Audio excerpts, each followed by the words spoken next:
Vice President Harris has raised $49.6 million in grassroots donations just in the hours after Biden left the race.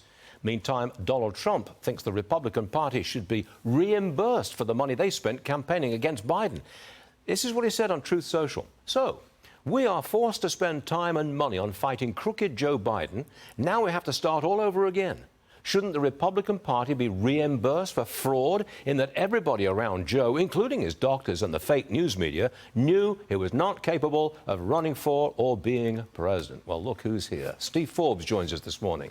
You know how much money goes into campaigning. Should the Republicans be reimbursed? It's a novel theory, isn't it?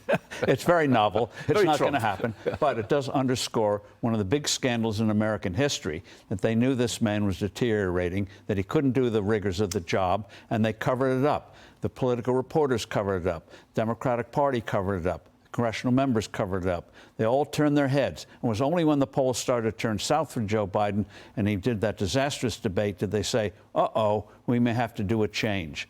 So it was almost criminal. So it's good for the Republicans to emphasize, and Kamala Harris is going to have to answer questions. What did she know and what did she do about it? We know what she did about it. Zippo. Before we leave that subject, I'm wondering if there is some kind of cover-up continuing, because we have not seen the President of the United States since late last week when he went down to his beach house.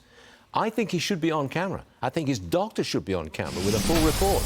That could be some kind of cover-up. Well, the doctor should be out there giving a real update on his physical condition. And when Biden recovers from COVID, which he should in the next couple of days, he should be out there telling the American people what is happening, why he did what he did. What does that say about his capabilities of doing the next 6 months? Yep. He has to answer that question directly.